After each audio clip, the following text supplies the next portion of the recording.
Hi guys! Welcome to my class. Please subscribe so that you will be notified on our next lesson.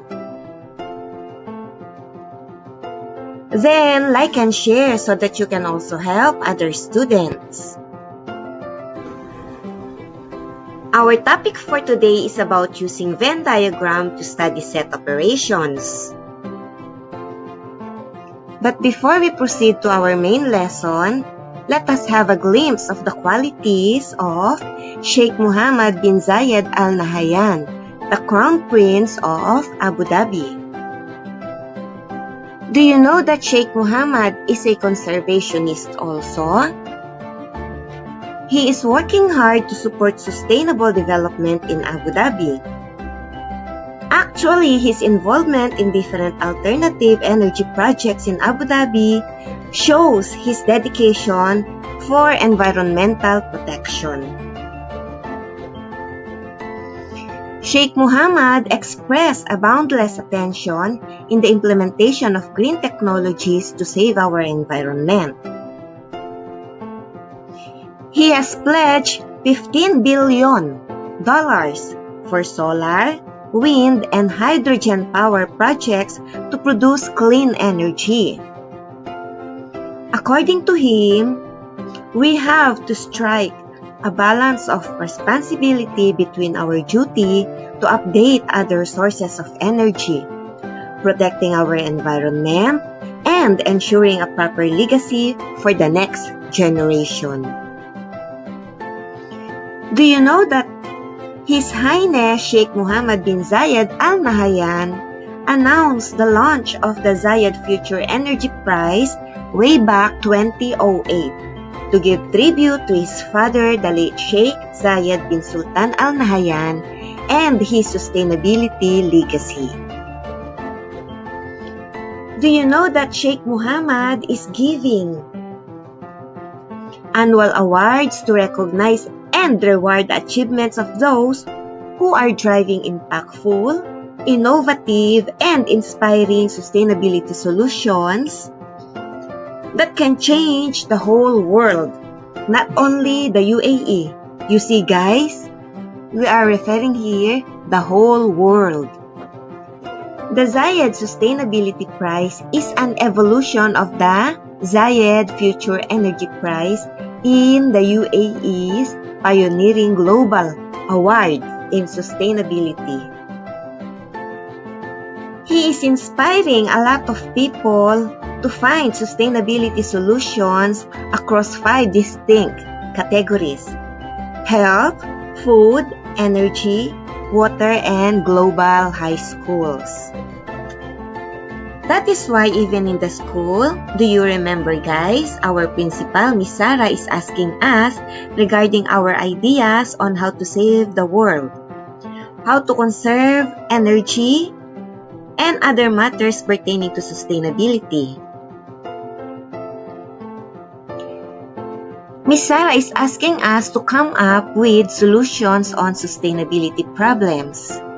It's because she also cares about our environment, like Sheikh Mohammed. By the way guys, this picture is taken in the Zayed Sustainability Prize awarding, I think last year, and all the winners are in the picture. Now guys, I want you to listen very carefully. Sheikh Mohammed is saving the environment because of the future generation. Do you understand that? Because of you. So please, do your share. Please save the environment also, okay?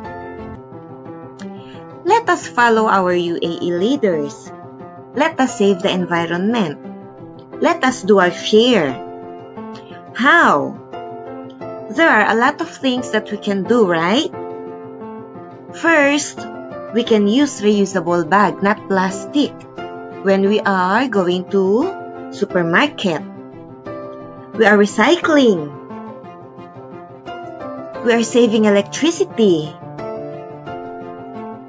We are not playing with waters. We are saving water, right?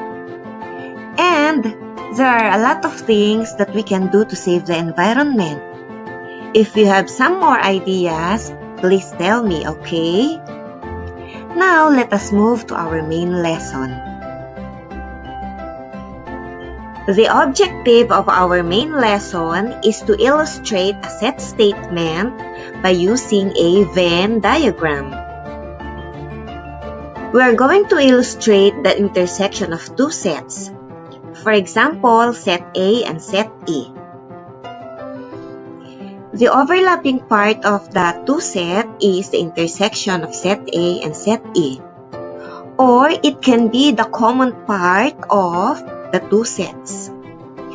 To illustrate the union of two sets, as what you can see in the diagram, the union of set A and set E is everything that is included in the two sets.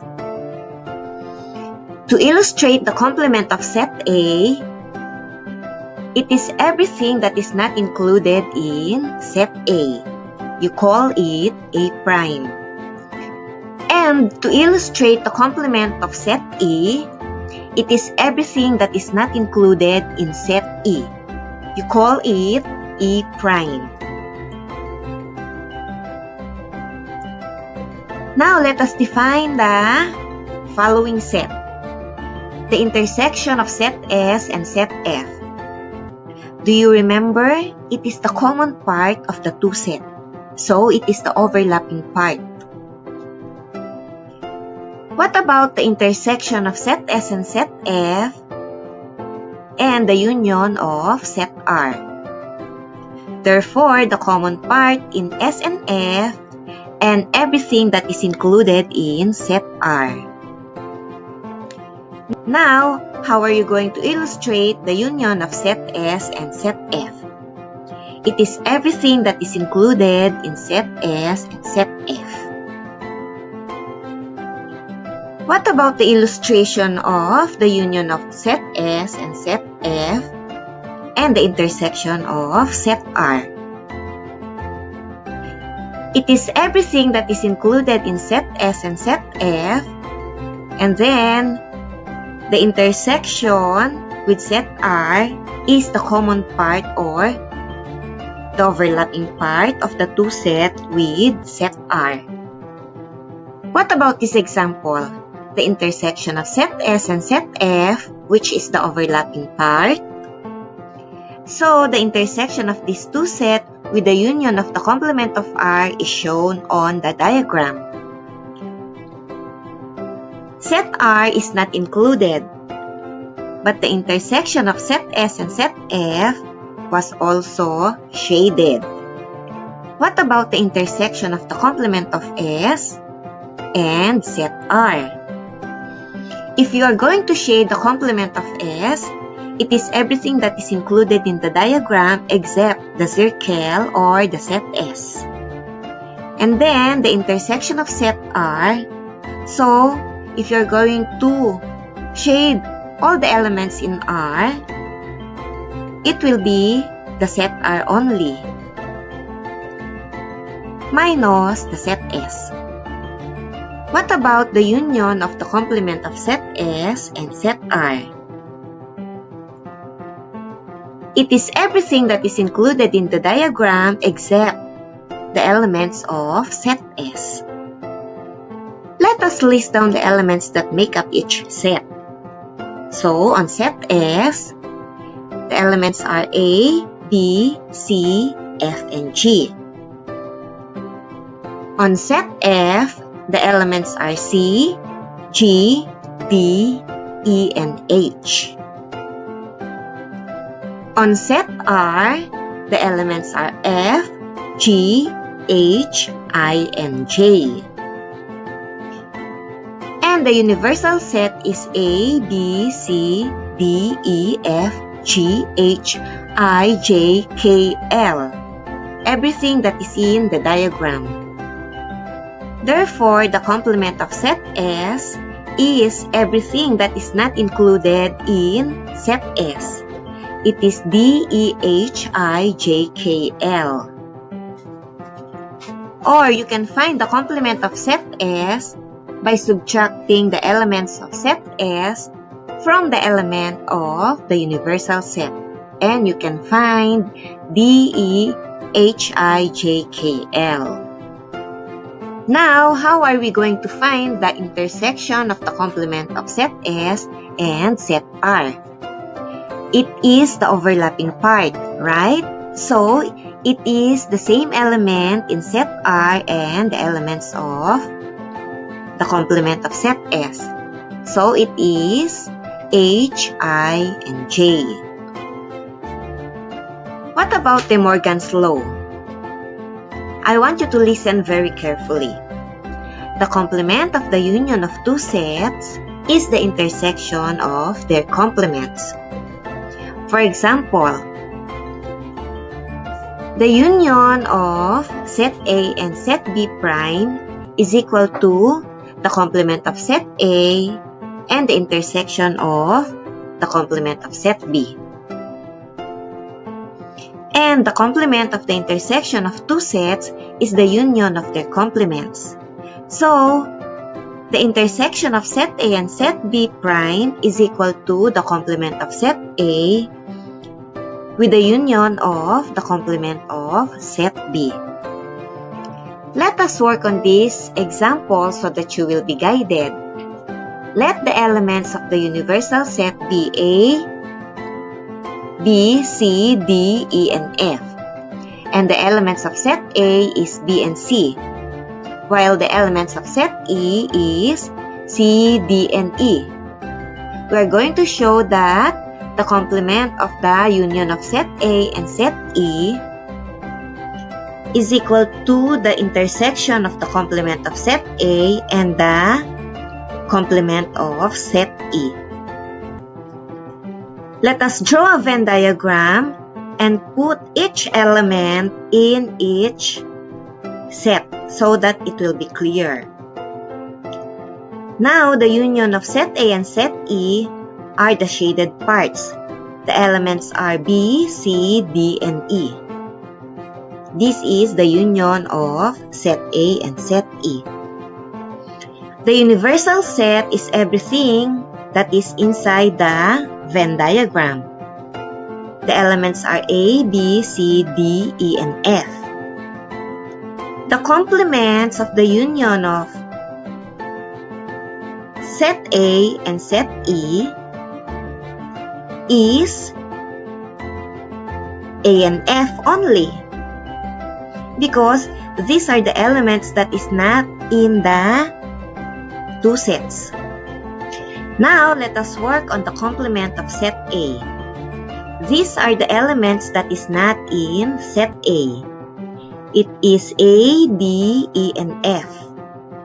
The complement of set E is the elements that is not in set E. So, it is A, B, and F. Therefore, the intersection of the complement of A and the complement of E is A and F. Now, we have proven that the union of the complement of set A and set E is equal to the intersection of the complement of set A and the complement of set E. Let's work on another example. We are going to prove De Morgan's intersection. If the universal set's element is equal to 1, 2, 3, 4, and 5. The set A element is 1, 2, and 4. And the element of set E is 2, 4, and 5. Let us draw the Venn diagram again and put each element in each set. We are going to prove that the intersection of the complement of set A and set E is equal to the complement of set A with the union of the complement of set E. Writing the elements of set A, which is 1, 2, and 4, with the intersection of the elements of set E, 2, 4, and 5. The common element is 2 and 4. Therefore, the complement of the intersection of A and set E is equal to 1, 3, and 5 only. Now let us write the complement of set A, which is 3 and 5 only, because these are the elements that is not in set A. It will be with the union of the complement of set E, which is 1 and 3 only, because this is not in the element of set E.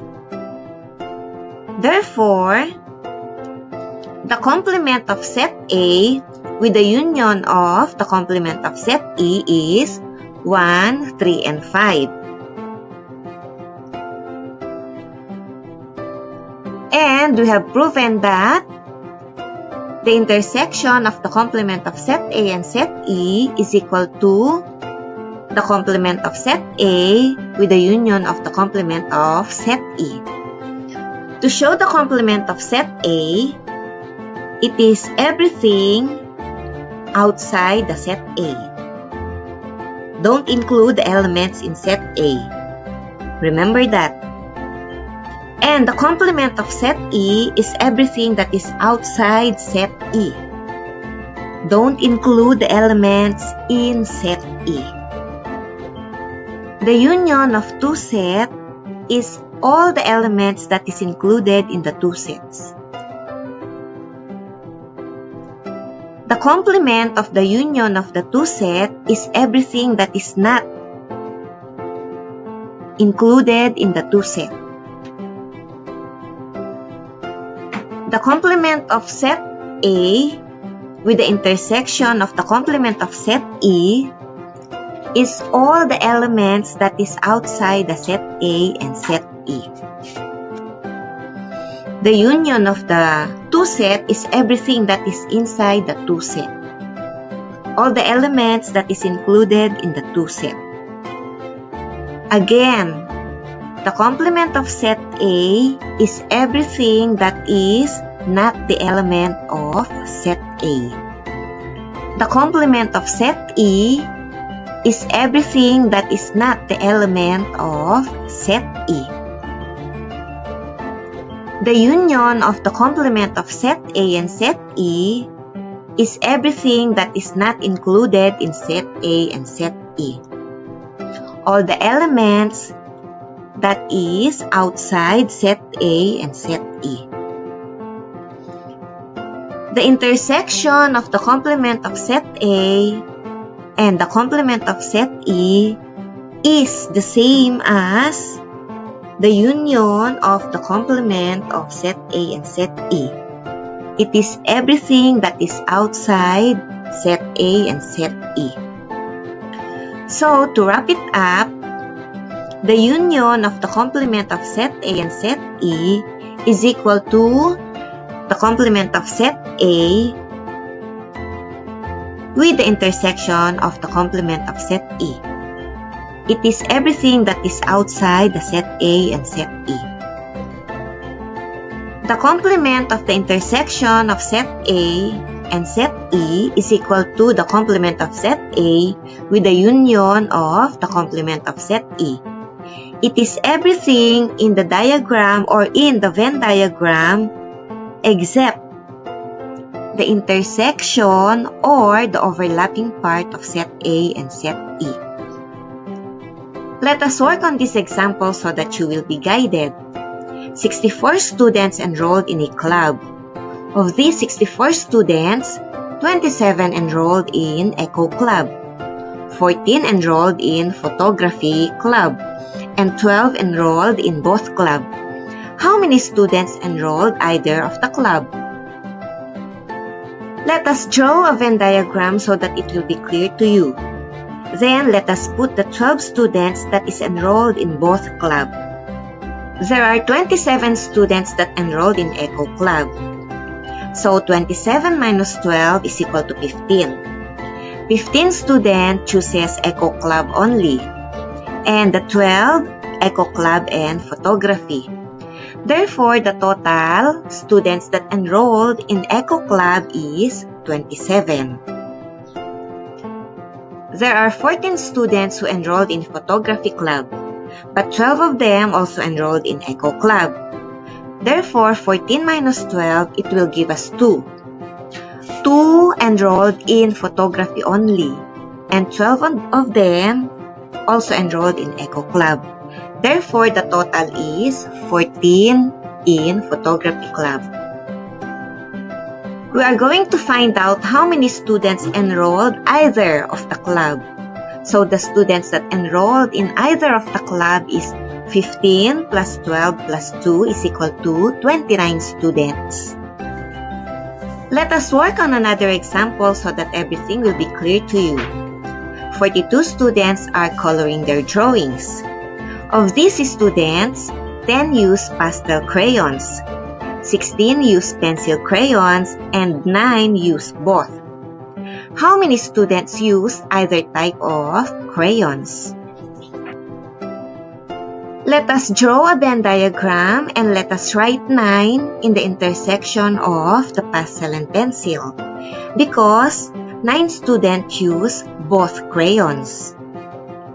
Since 10 students use pastel crayons, therefore 10 minus 9 is equal to 1. Only 1 student use pastel, and 9 use pastel and pencil. So the total is 10. And there are 14 students who enrolled in photography club. So 14 minus 12 is 2. Only 2 students enrolled in photography and 12 enrolled in photography and eco club. Therefore, the total in photography is 14. 12 plus 2 is 14. So, to find how many students use either type of crayons, there are 1 plus 9 plus 7 is equal to 17 students that used either type of crayons in coloring their drawings. To wrap it up, the intersection of set S and set F is the common part or the overlapping part. And the union of set S and set F is everything that is included in set S and set F. All the elements in set S and set F. In De Morgan's law, the complement of the union of two sets is the intersection of their complements. And the complement of the intersection of two sets is the union of their complements. I will never stop reminding you what Sheikh Zayed wrote for us. Education is like a lantern which lights your way in a dark alley. Whenever you have confusion on some part of the lesson, I want you to go back. Revise it again. Watch it slowly, carefully, step by step, and I know you will get it. Our life is a math equation. You cannot get the most of it if you can convert the negatives into positive. Avoid the negative, okay? Always be positive. I know you can make it. Everybody have our unique talents. I want you to discover your undefined smartness. You have it, guys. Score high in math. Till next lesson. Bye-bye. God bless.